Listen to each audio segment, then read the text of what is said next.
Meskipun sudah ada konfirmasi dari pihak Iran bahwa mereka yang merasa bersalah dengan insiden tertembaknya pesawat Ukraina, pemirsa. Tapi publik masih bertanya-tanya, mungkinkah hal ini terjadi? Saya tanyakan kepada Pak Cepi. Pak Cepi, kalaulah insiden di 2014 pesawat Malaysia Airlines ditembak, tapi ini kan yang menembak kan milisi pro Rusia. Kali ini yang menembak pesawat Ukraina adalah rudal militer Iran sendiri. Sebenarnya berdasarkan garis komando ini seperti apa? Kalau memang militer yang menembak rudalnya, harusnya tahu pesawat-pesawat yang berangkat atau juga menuju Iran itu apa-apa saja. Bagaimana Pak Cepi?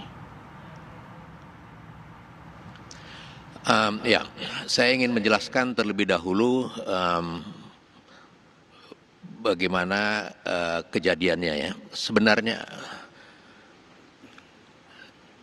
pada tanggal 3 Jenderal Sulaimani itu ditembak, ya, diserang dengan drone, ya. Kemudian 5 hari setelah itu, tanggal 8, pesawat Ukraina dirudal, ya. Jadi saya ingin memberikan gambaran situasi bahwa pada saat itu Iran mendeklarasikan kemarahannya akan membalas dendam. Artinya adalah bisa dipastikan angkatan perangnya akan disiapkan dalam kondisi alert one atau siaga 1. Ya. Nah, dalam konteks siaga 1 ini terjadilah penembakan pesawat Ukraina itu. Ini hal yang seperti ini kemungkinan terjadi itu banyak sekali ya. Kalau kita melihat sejarahnya, ada seorang Jenderal Arnold namanya, dia Jenderal Bintang 5 Angkatan Udara Amerika dan juga Angkatan Darat Amerika. Dia sebenarnya dulu komandan dari Divisi Udara Angkatan Darat Amerika yang kemudian menjadi Kepala Staf Angkatan Udara pertama di Amerika. Dan dia adalah jenderal pemikir, dia memimpin research and development untuk salah satu tugasnya yaitu mengkaji ulang pasca Perang Dunia Kedua. Ya. Dia membuat satu kajian, satu review dari Perang Dunia Kedua dalam konteks mengelola pertahanan keamanan negara. Dan salah satu warningnya, dalam salah satu kesimpulan dia memberikan peringatan, dia mengatakan bahwa the next war will not start with a naval action, nor by aircraft flown by human being. It might be very well start with missiles being dropped on the capital of a country, say Washington. Jadi dia katakan perang yang akan datang itu tidak akan lagi dimulai dari kekuatan laut, tetapi juga dari pesawat udara yang dikemudikan oleh orang, tetapi dia akan sangat sederhana itu dijatuhkan aja missiles atau peluru yang mungkin akan dijatuhkan di sebuah ibu kota negara seperti Washington. Itu tahun 47 ya, kita bisa membayangkan tahun 47 sudah diramalkan seperti itu. Kemudian pada 2001 terjadi 911 ya, walaupun tidak sepenuhnya benar, walaupun tidak sepenuhnya persis seperti ramalannya, tetapi itu sama. Namun ada satu hal yang terjadi pada 911 itu, ternyata yang menyerang itu bukan pesawat militer, itu adalah civil commercial airlines ya, pesawat sipil komersial. Nah, jadi kita bisa melihat ya, waktu Perang Dunia Kedua dikaji, oh ada Pearl Harbor, Hiroshima, Nagasaki dan sebagainya.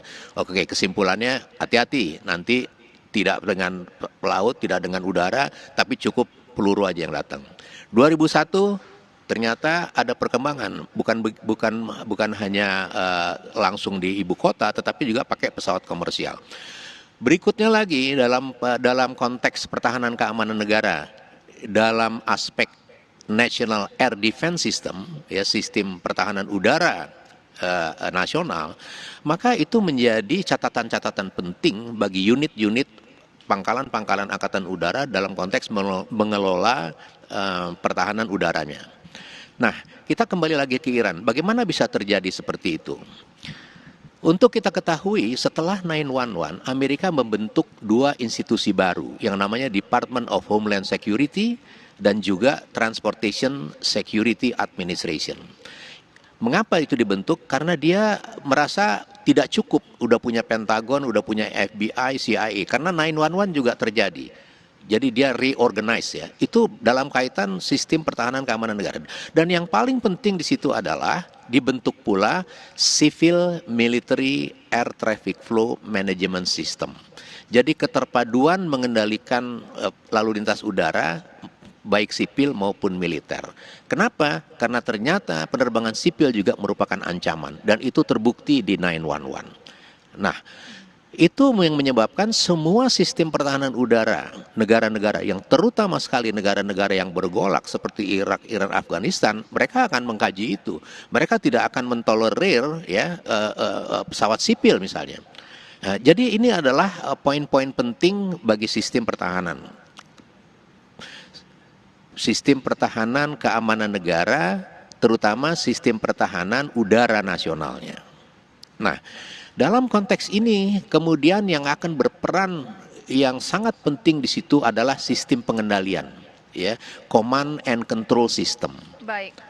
Nah, di dalam sistem inilah kita bisa melihat di Iran itu apakah memang sudah terpadu sivil militernya dan apakah sudah mempunyai satu sistem pertahanan udara yang memang cukup canggih untuk melihat atau menghadapi tantangan yang dihadapi. Dan ada satu penting, sekali lagi saya sedikit aja, yang sangat penting dia berada pada alert 1 karena pada tanggal 3 ada serangan Jenderal Sulaimani dan tanggal 8 itulah kejadiannya. Sehingga dengan demikian maka kita patut melihat bahwa ada hal-hal yang memang harus dilihat sebagai kelemahan sistem pertahanan udara nasional Iran. Baik, ini menarik ya dikatakan oleh Pak Cepi bahwa pasca kejadian 9/11 tingkat kewaspadaan untuk pesawat-pesawat komersil begitu tinggi.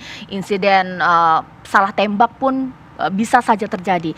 Kapten, kalau misalnya seperti itu, jadi untuk menjadi seorang pilot komersil untuk di daerah konflik, sewaktu-sewaktu bisa terjadi hal yang seperti ini. Bagaimana sih, Cap? Bisa, cuman kita kan sebelum terbang ada lihat NOTAM, Notice to Airman, ada pemberitahuan bahwa nggak boleh terbang lewat sini, dia kasih tahu. Oke. Nah, atau kalau memang ada tiba-tiba, itu akan pemberitahuan dari radar controller bahwa jangan lewat area ini, belok area ke sini. Nah, itu kayaknya pilot Ukraine, dia take off follow prosedur aja, dia nggak nyangka karena dia pesawat sipil.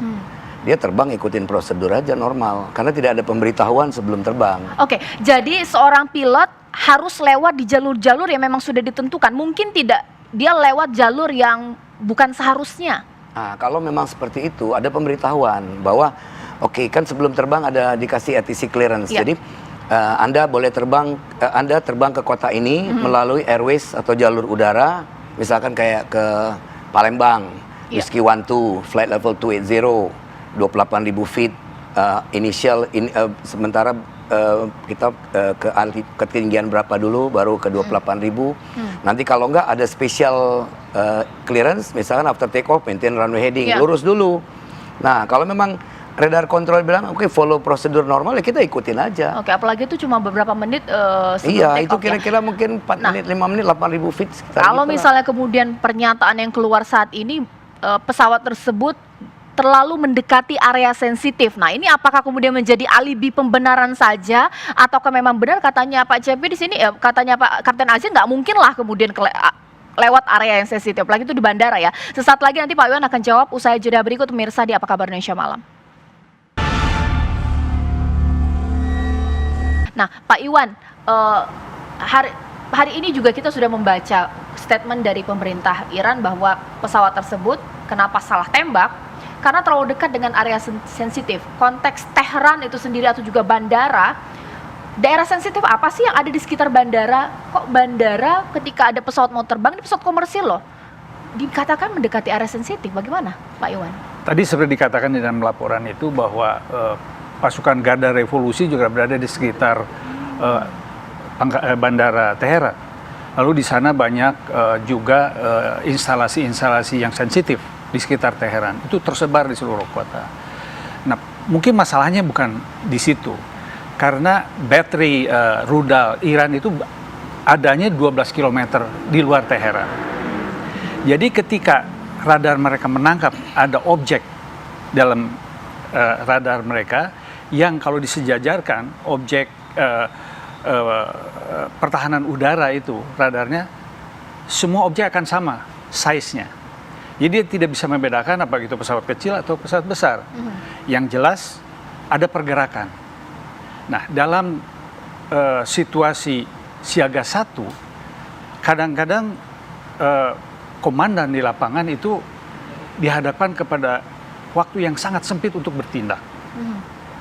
Apakah pull the trigger atau tapi kan kalau objeknya itu sudah terbang dan menurut penilaian di lapangan sudah imminent merupakan ancaman, dia harus mengambil suatu keputusan.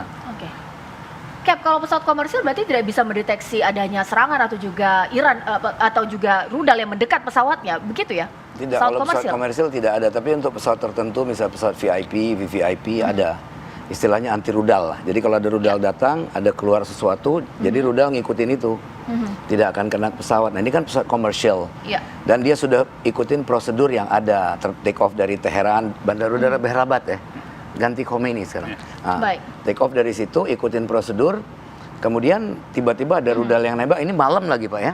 Jadi dari di radar nggak bisa. Di radar cuma bisa monitor cuaca atau ada pesawat lain yang muncul. Paling kita itu aja. lihat ya Cap, ini jenis pesawat yang ditembak rudal Iran yakni Boeing 737-800 Next Generation.